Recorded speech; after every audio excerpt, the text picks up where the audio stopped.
Hey guys, Off the Mic Sports Network here.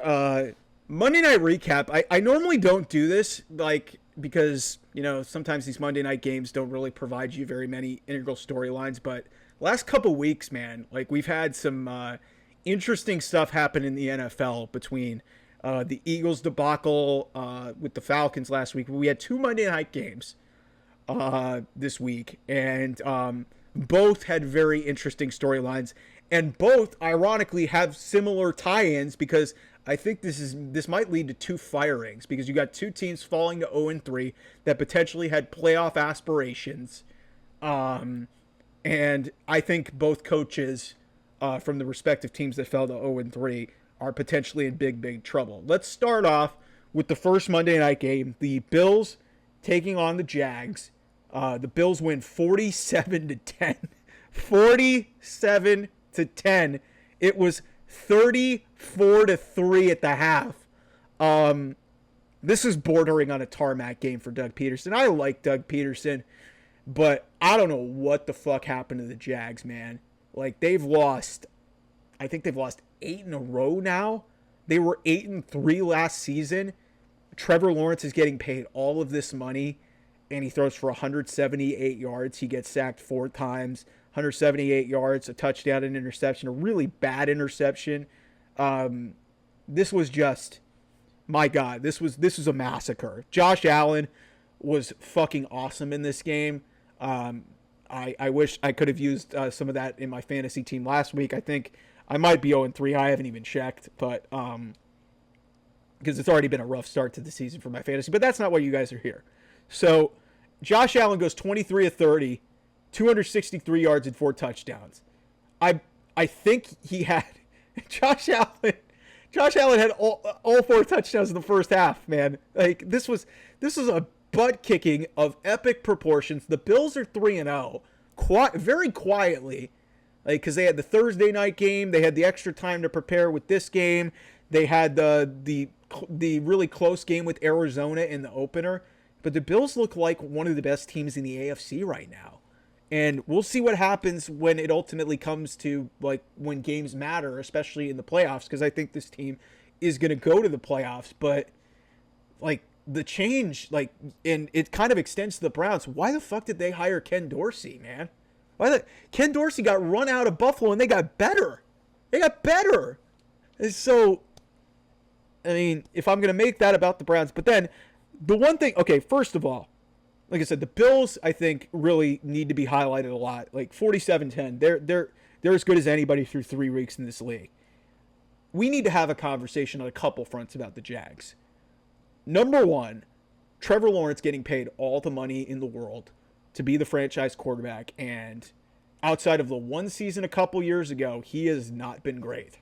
He has not been great for the advertised being the next Andrew Luck and all this hype that came around him and being the next great quarterback in the NFL. I don't know if it's the organizations that's failing him, or that he's just completely and utterly regressed, or we just overhyped him. I don't know.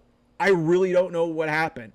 But this is now 8 straight losses for him. We need to start having a serious conversation about, is that contract that the Jags rewarded him with one of the worst in the NFL? He's lucky that the Deshaun Watson trade and contract still exists thanks to my Cleveland Browns.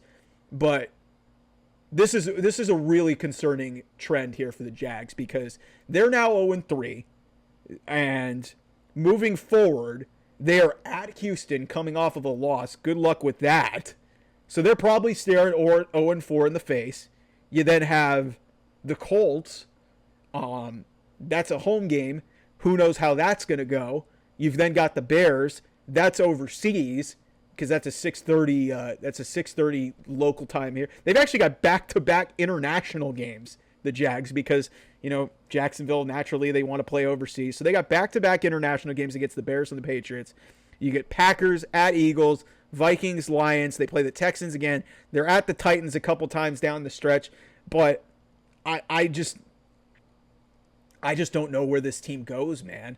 They're 0-3 on the season, and because they invested all of that money into Trevor Lawrence, Doug Peterson's going to be the first guy to go. And I like Doug Pederson.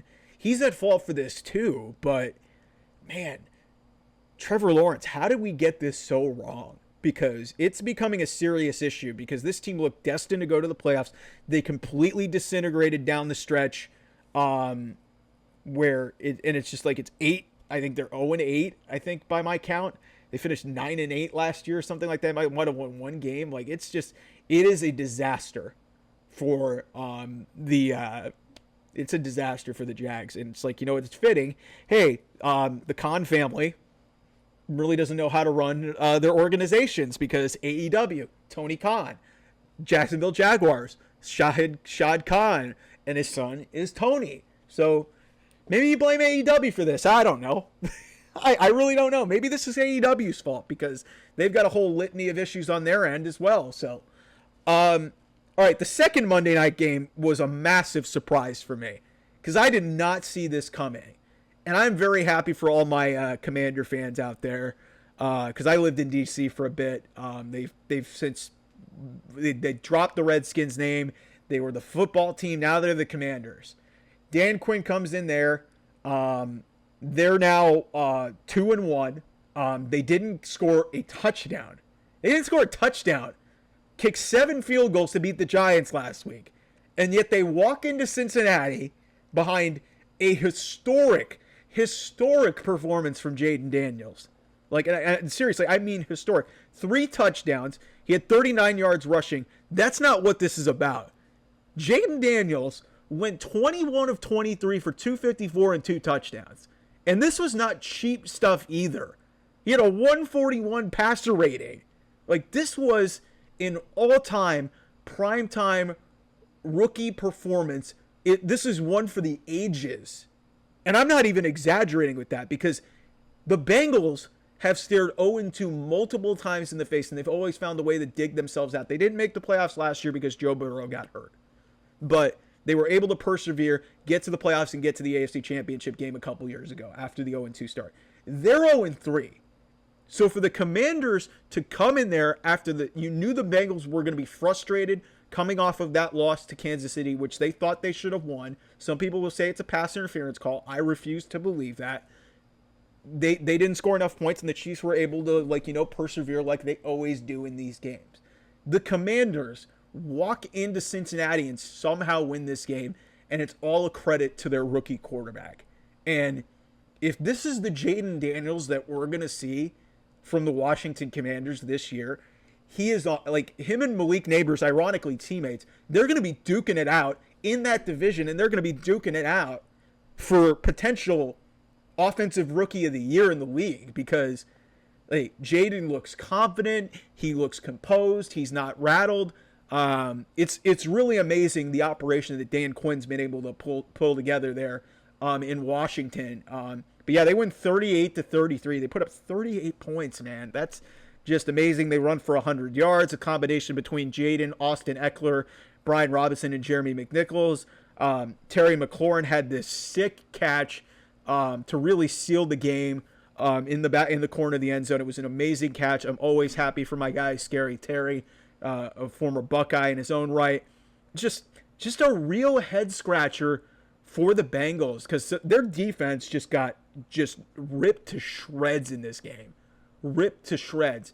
And on 4th down, they had a chance to, potentially, it was 4th and 4.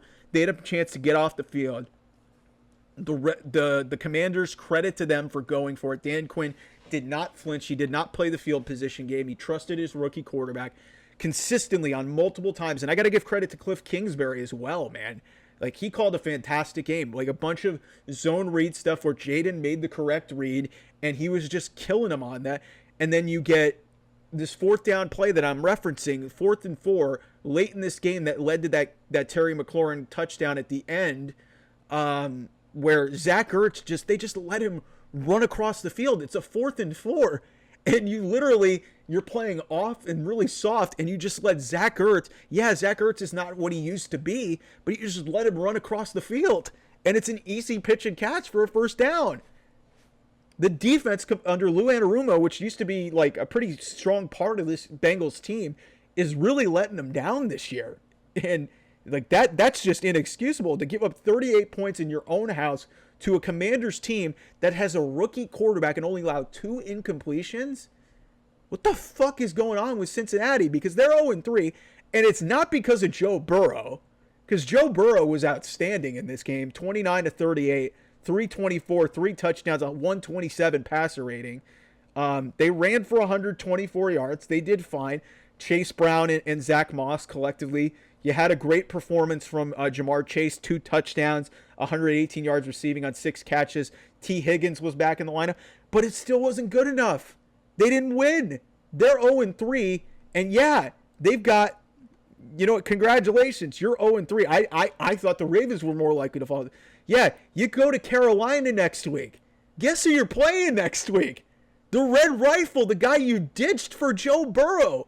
So you better believe that Andy Dalton's going to be fired up. And then they've got the Ravens. So there's a chance that they're 0-5. I think they'll beat the Panthers because I just think the Panthers, I don't know what to think of the Panthers if that was just the Raiders, just having a bad day. But the Bengals have not looked good. They've not looked good. So we'll see what happens. They get my Browns a couple weeks down the line on October 20th. But, yeah, this is just a really, really massive head scratcher. And I need to say this in regards to the Cincinnati Bengals because this is their 3rd consecutive 0-2 start. They actually go to 0-3 this year. I have been saying this since even the year that they went to the Super Bowl. The biggest problem with this Cincinnati Bengals team is the coach, Zach Taylor. He might be a nice guy. I think he's conducted himself fine within the media. The way he conducted himself through that whole Damar Hamlin situation was great. He was a great leader in that respect. But I go all the way back even to when they were going to the Super Bowl. I never viewed Zach Taylor as this elite head coach and you saw with some of his calls cost them the Super Bowl. Some of the calls cost them the Super Bowl against the Rams a few years ago. And again, you are now on your 3rd consecutive 0-2 start. You go to 0-3. You get housed and embarrassed by a rookie quarterback. A rookie quarterback. Your offense is able to perform, but you're constantly, they were having to chase points at the back half of this game because the Commanders were up, I think, 28-13 at one point in this game. This for a large chunk of it, the Commanders looked like the better team. They looked like the better coach team. Dan Quinn has also been to a Super Bowl. Dan Quinn blew a Super Bowl as well, but you wouldn't know it because at least he knows what the F he was doing in this game. Zach Taylor, you're the offensive coordinator by association as well. You make all the play calls. You have Joe Burrow, Jamar Chase. Joe Mixon's not there anymore. You have T. Higgins, and yet somehow you're 0-3. Back and 2 straight home losses, by the way, to two of what was thought to be 2 of the worst teams in the league, in the Patriots and the Commanders. The Commanders are a whole hell of a lot better than I expected them to be, but that was in a year, in a week of shockers in week 3 of the NFL. I did not see Jacksonville getting housed like they did. I thought the Buffalo would win. And then this Washington Commanders team to go into Cincinnati and win this game pretty much going away, even though it was a 5-point game, and to have your rookie quarterback, the number 2 pick in the draft, Jayden Daniels, play the way that he did, just holy shit.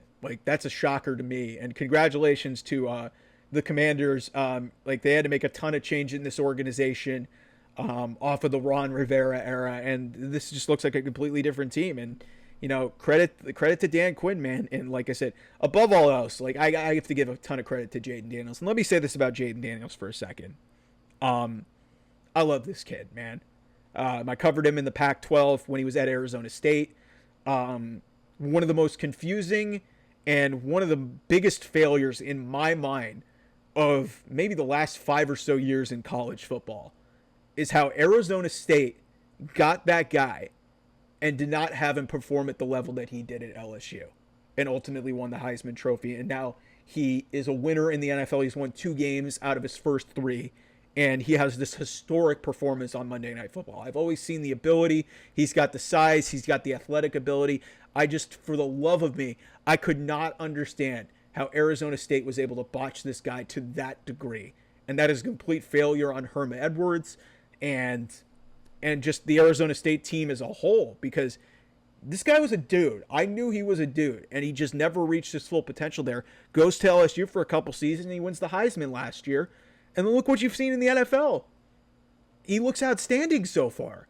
Like, he scored touchdowns early on in week 1. Yes, they only needed 7 field goals to win the game last week against the Giants, but still, this guy is running a good offense, and, you know, it helps that Cliff Kingsbury is a very he really knows how to cater his offense, especially to running quarterbacks. And so it's not really surprising to me that this has really worked out early on. And I expect the sky to be the limit for Jayden moving forward. And you know what? We'll see where everything goes. Another thing that I need to mention before I get out of here, Cam Taylor-Britt with an all-time boneheaded bulletin board material quote that is he's gonna get eaten alive for about a week here. He basically said that Cliff Kingsbury runs a nice college offense. The fuck is that, man? I know he made a nice interception against the Chiefs last week, and he does a lot of shit talking, but Cam Taylor-Britt, what the fuck have you done in this league? Like, you know, you're 0-2 going into that game. Why even make that comment?